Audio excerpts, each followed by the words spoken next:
Exercise 9.2 से पहले हमें एक टॉपिक पढ़ना है बेटा कंपाउंड इंटरेस्ट के अंदर। वो क्या है? Formula for compound interest. Formula for compound interest कि कंपाउंड इंटरेस्ट इतने दिन हम सिंपल इंटरेस्ट की हेल्प से कैलकुलेट कर रहे थे, अब हम डायरेक्ट कैसे कैलकुलेट करें। ठीक है, तो कंपाउंड इंटरेस्ट तो हम नहीं कैलकुलेट करेंगे, इसके अंदर जो अमाउंट आता है मीन्स कि इंटरेस्ट प्लस प्रिंसिपल जो बनेगा उसको हम अमाउंट बोलते हैं। तो इंटरेस्ट यहाँ पे हमारा कंपाउंड इंटरेस्ट रहेगा, तो कंपाउंड इंटरेस्ट प्लस प्रिंसिपल जितने पैसे हमने उसको दिए थे उन दोनों का जो सम होता है वो क्या होता है? अमाउंट। तो कैसे हम कंपाउंड इंटरेस्ट का फॉर्मूला बनता है, तो देखो अमाउंट का फॉर्मूला इसके अंदर क्या है? अमाउंट हमारा होता है principal 1 plus rate upon 100 to the power n, where n is time कि कितने साल के लिए तुमने पैसे दिए, कितने पैसे दिए, कितने रेट पे दिए। अगर तुम वैल्यू पुट करते हो तो डायरेक्ट तुम्हारे पास क्या आता है? अमाउंट आता है ना। अब हमें क्या कैलकुलेट करना है? कंपाउंड इंटरेस्ट कैलकुलेट करना है। तो अमाउंट में से प्रिंसिपल माइनस कर देंगे तो हमारा कंपाउंड इंटरेस्ट आ जाएगा, है ना। अब हमें जो कंपाउंड इंटरेस्ट का फॉर्मूला है वो यूज़ में नहीं लेंगे अपन, है ना, डायरेक्ट वैल्यू कैलकुलेट करेंगे ऐसे पुट करके।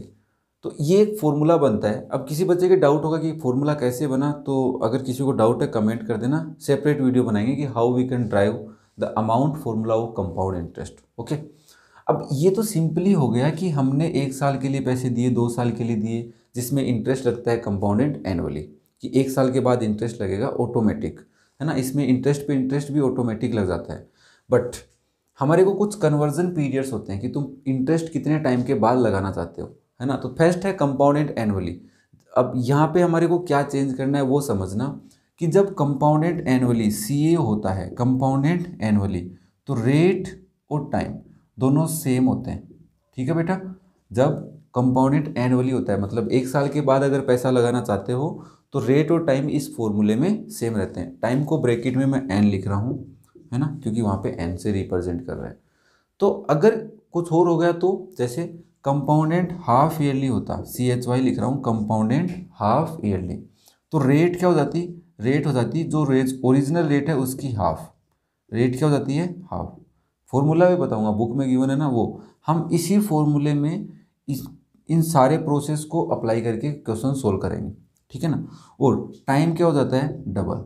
टाइम जितना भी गिवन है उसका 2 टाइम हो जाएगा, ठीक है ना, और हाफ हो जाएगा।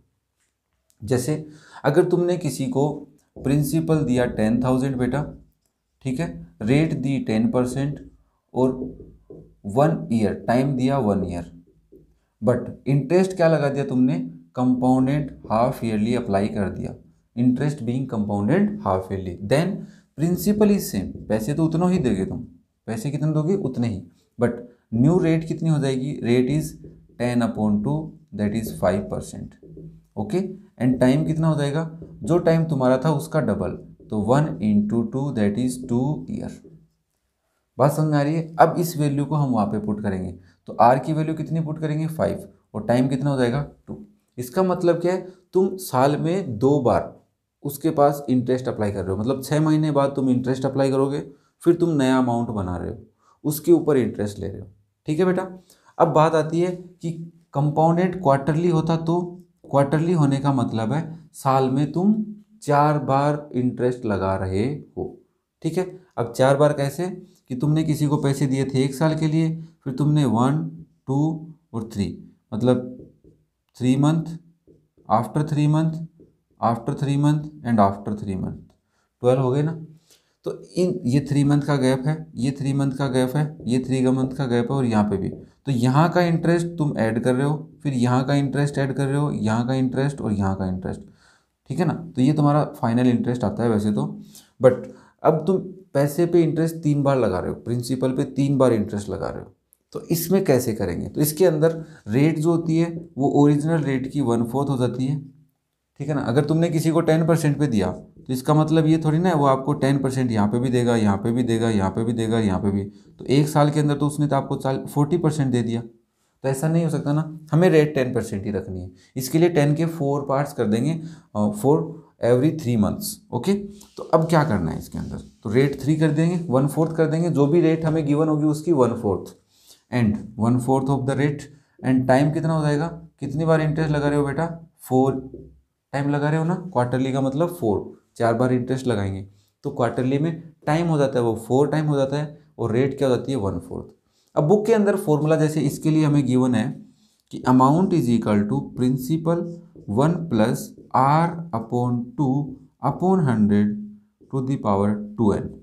तो बेटा इसको रटने की जरूरत नहीं है, हम इसी में वैल्यू ये कॉन्सेप्ट समझ के ही कर लेंगे ना, इसको हर क्वेश्चन हो सकता है। और अगर इसका फॉर्मूला तुम देखोगे तो amount is equal to principal 1 plus R upon 4 upon 100 to the power 4, ठीक है ना, 4n। जो भी टाइम होगा उसका 4 टाइम कर दोगे। तो ये फॉर्मूले रटने की जरूरत नहीं, मैं तो इसकी सलाह नहीं देता, और अगर फिर भी बच्चा रटना करना चाहता है तो कर सकता है, ठीक है। अब नेक्स्ट जो टॉपिक आता है वो आता है रेट्स फॉर सक्सेसिव ईयर्स। जैसे तुमने 9.1 में एक क्वेश्चन देखा था कि फर्स्ट ईयर के लिए रेट 7% होगी, सेकेंड ईयर के लिए 14% और थर्ड ईयर के लिए 21% रेट हो। तो इसका मतलब फॉर्मूला हम अलग अलग अप्लाई करेंगे क्या? नहीं, इसमें फॉर्मूला क्या बनता है, A is equal to P 1 plus this is for R1, this is R2 and this is R3। So R1 upon 100 this is for first year, और इसी के साथ ब्रैकेट में 1 प्लस R2 अपॉन 100 कर देंगे, और इसी के साथ में बेटा 1 प्लस R3 अपॉन 100। 3 साल के लिए है क्योंकि 3 ईयर्स के लिए गिवन है। अब अगर क्वेश्चन में 3 ईयर नहीं भी पूछा है तो हमें समझ जाना है कि 3 सक्सेसिव ईयर्स की बात कर रहे हैं। तो अगर 4 ईयर होगा तो बेटा एक बार और कर लेंगे, तो ये हमारा क्या आएगा, अमाउंट आएगा। और अगर तुम्हें इसमें से कोई कंपाउंड इंटरेस्ट पूछे तो वही सेम होगा। कंपाउंड इंटरेस्ट क्या होगा बेटा, जो अमाउंट आएगा ना यहाँ से, उसमें से जो पैसे तुमने दिए वो माइनस कर देना, अमाउंट वही आएगा, ठीक है। तो ये अलग अलग मेथड्स हैं, इन पे बेस हमें क्वेश्चन करने हैं। अब एक और डाउट आता है कि सर इसके अंदर कुछ क्वेश्चन ऐसे हैं जिसमें हमें रेट पूछ रहा है, फिर हमें मे बी प्रिंसिपल पूछ सकता है और मे बी टाइम पूछ सकता है। तो बेटा अगर ये तीनों वैल्यू पूछ रहा है तो इसी फॉर्मूले की हेल्प से पूछेगा।